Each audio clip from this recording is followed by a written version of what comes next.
श्रीमती भन्दा ठूलो साथी अरू कोही हुँदैन। यो कुरा किताबले होइन, जिन्दगीले सिकाउँछ। जब समस्या आउँछ र नराम्रो समय सुरु हुन्छ, हिजो साथ दिने बाचा गर्नेहरू टाढा जान थाल्छन्। फोन मौन हुन्छ, सन्देशहरू हराउन थाल्छन्। संसार एक्कासी अपरिचित जस्तो लाग्छ। तर त्यही समयमा एउटी मान्छे चुपचाप तपाईको छेउमा बलियो भएर उभिएकी हुन्छिन्।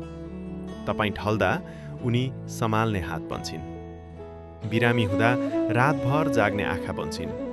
निराश हुँदा आशाको उज्यालो बन्छिन्। दुःख पर्दा मौन सहारा बनेर बस्छिन्। उनको साथमा न स्वार्थ लुकेको हुन्छ, न कुनै देखावटी व्यवहार। त्यहाँ केवल साँचो माया हुन्छ, अपनत्व हुन्छ र निस्वार्थ समर्पणको भाव हुन्छ। आमाले सन्तानको सधैँ भलो चाहनुहुन्छ, तर श्रीमतीले जीवनभर साथ निभाउँछिन्। सुख दुःख सँगै बोकेर अगाडि बढ्छिन्। तपाईलाई कहिल्यै एक्लो हुन दिदिनन्।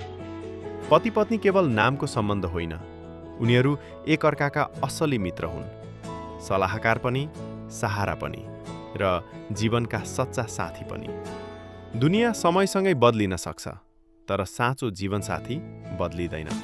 कठिन मोडमा सबैभन्दा ठूलो सहारा जीवनसाथी नै हुन्छ। तपाईलाई के लाग्छ?